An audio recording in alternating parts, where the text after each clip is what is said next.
Recently, a new hair loss medication called Clascoterone has generated excitement, with headlines claiming hundreds of % improvement in hair count. But do those numbers translate into visible, meaningful results? Are we even measuring this drug the right way? Today, as a hair restoration surgeon, I want to take a closer look, not through marketing language, but through the lens of mechanism, trial design, and real-world cosmetic change.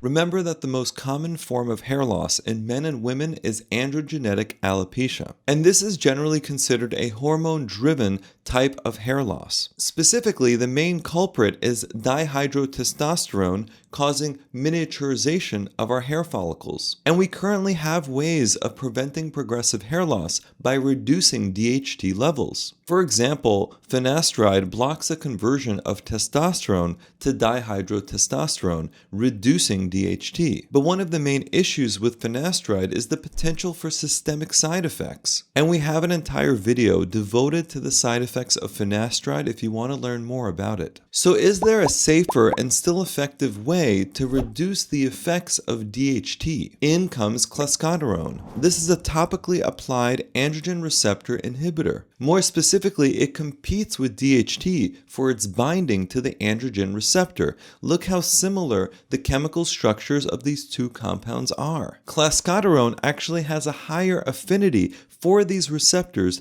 than DHT does. So even if you have a lot of DHT circulating, it will not be able to bind to the androgen receptor as well because you have this other compound called Clascoterone in its way. This is what we call a competitive antagonist. And Clascoterone has been approved for the treatment of acne back in 2020 under the name Winlevi. If you look here at this diagram, you'll see a few other familiar medications used in hair loss treatment. And here is Clascoterone up top, causing this competitive antagonism of DHT, reducing its ability to bind to the androgen receptor and be able to exert its downstream effects. And here's another nice way to picture what Clascoterone is actually doing. You could see its mechanism of action is at the receptor level, causing a form of inhibition. One of the main advantages of Clascoterone is that it's rapidly metabolized to its inactive form, and this is called cortisone.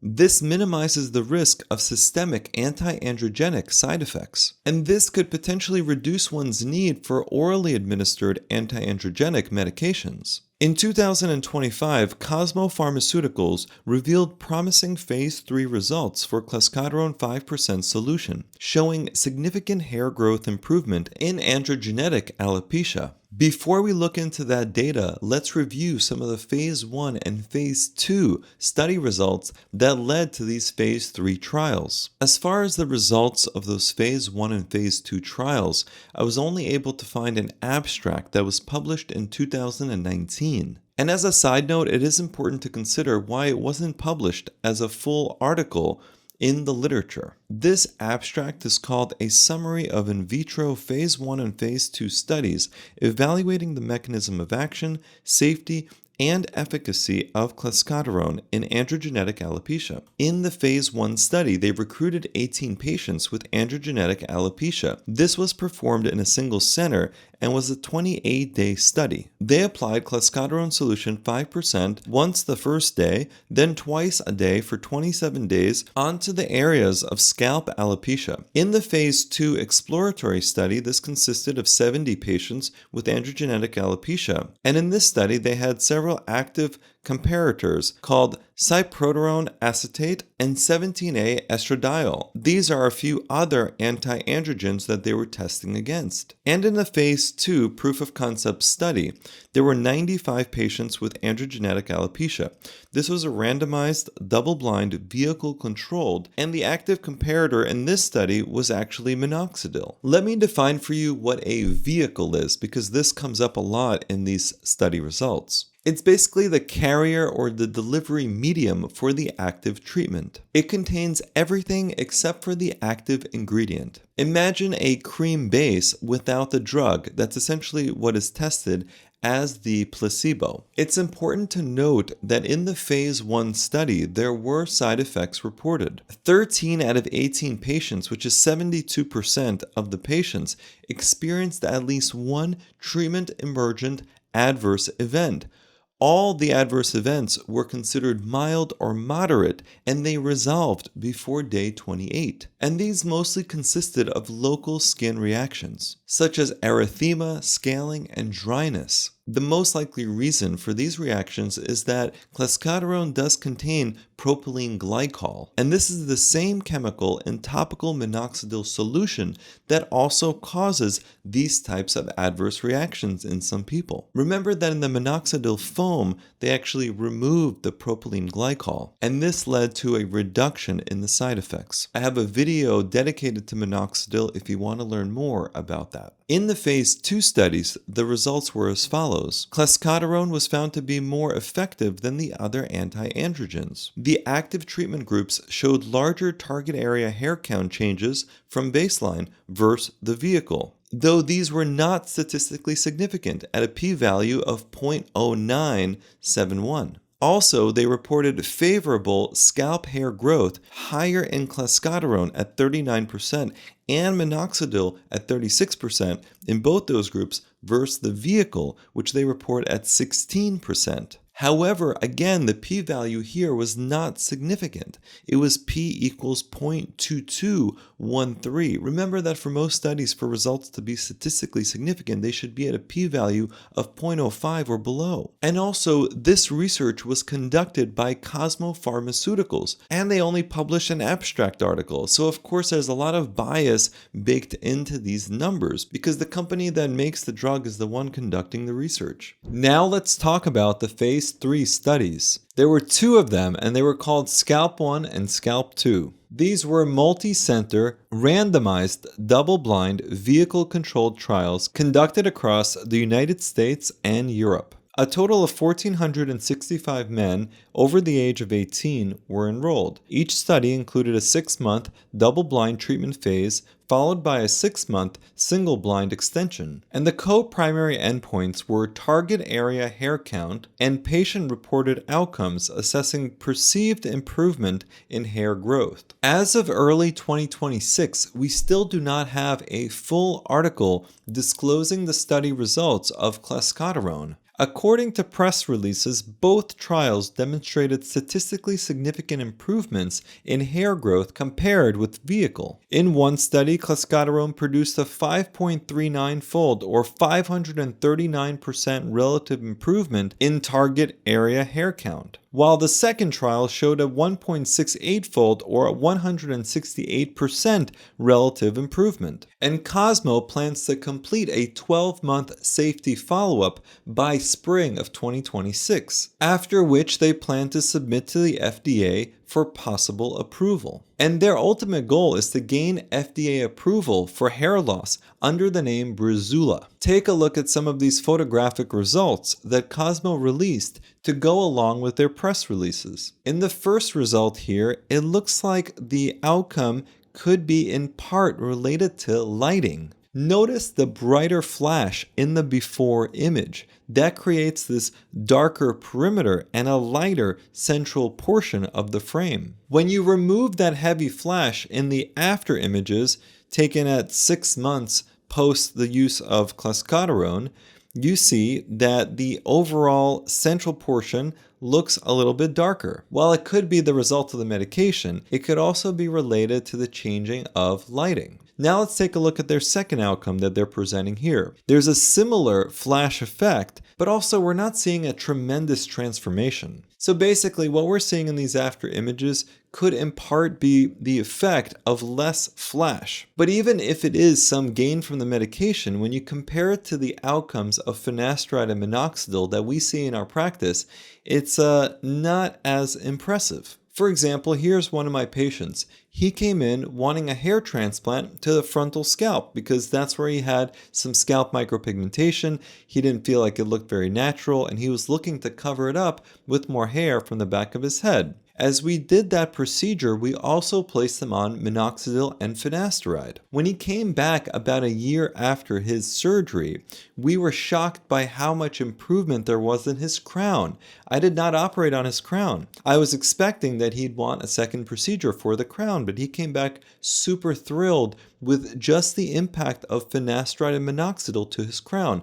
Also, just look at the donor area. It looks healthier after the surgery than it did before, and we did about 3,000 grafts. So what that shows you is how powerful finasteride and minoxidil really are. And to my eye, Clascoterone, at least in the images that we see here, is not presenting even more of a benefit, or even an equivalent benefit. Now, of course, these are just two examples from the study, but if this is what they're publishing, this is probably the best they have up to this point.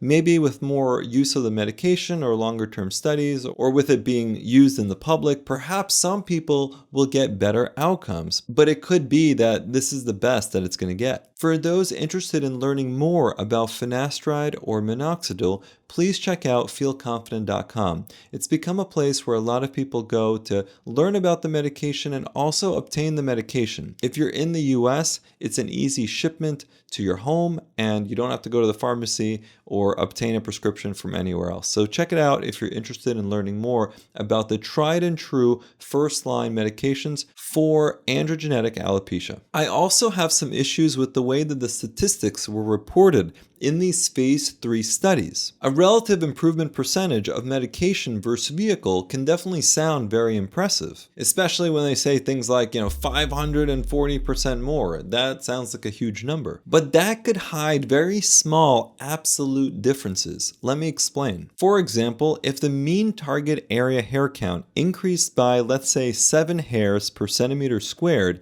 in the Clascoterone group, compared with, let's say, 1.1 hairs per centimeter squared in the vehicle group, this would result in an absolute difference of plus 5.9 hairs per centimeter squared and a 539% relative improvement versus vehicle. But it would be unlikely to create a very visible cosmetic change at just 6 hairs gained per centimeter squared. So reports like these can sometimes inflate perceived efficacy, and they can obscure absolute clinical effect, meaning how much change we actually see when looking at a before and an after image. One thing that sometimes gets lost in some of these discussions about hair loss is that it's more than just about a single medication. It's really about long-term follicle protection. We focus so much on what can potentially boost our hair that we forget that the most important thing usually is to actually prevent further hair loss. Finasteride, for example, will sometimes grow some new hair,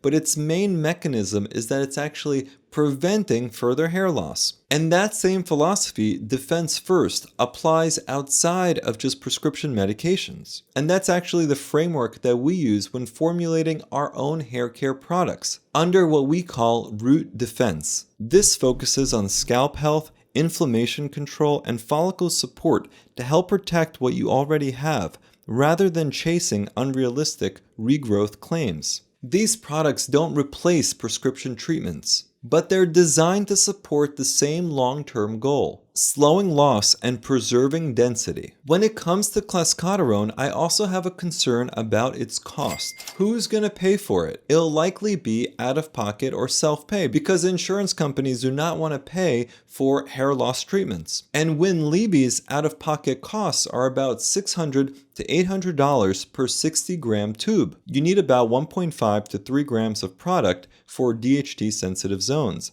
That's about 30 applications per tube, so it's good for about a month. That's potentially $800 per month on this medication. Contrast that with the more proven topical finasteride medication available at feelconfident.com. That's about $40 per month. So even if Breezula is approved, I think it's important to run it against some other topical medications for hair loss to see which is actually more effective before people have to spend 20 times the amount on the newer medication. Remember that new does not always mean better. And make sure to check out our newly repackaged award-winning hair care line and sign up for our newsletter for the latest in hair loss and plastic surgery information. I also want to compare the mechanism of Clascoterone to some of the other newer hair loss medications that we recently covered on this channel. Both PP405 and monounsaturated fatty acids have to do with stimulating hair follicle stem cells. That's a very different mechanism than blocking DHT effects. In many ways, we're then comparing apples to oranges because both PP405 and the MUFAs that we recently talked about have to do with stimulating the hair follicles, whereas Clascoterone is more for preventing further loss of hair. Clascoterone is much closer to finasteride and dutasteride in terms of overall mechanism. So perhaps we're evaluating Clascoterone in the wrong way. Maybe we should be seeing it more as a preventative form of hair restoration rather than causing a significant boost in hair counts. Clascoterone is being judged through a growth lens, when it may just be more of a maintenance drug. The real test will be if people with androgenetic alopecia can hold on to their hair by using topical Clascoterone and avoiding the systemic side effects of oral anti-androgen medications. And whether or not that holds true remains to be seen. Thanks so much for watching.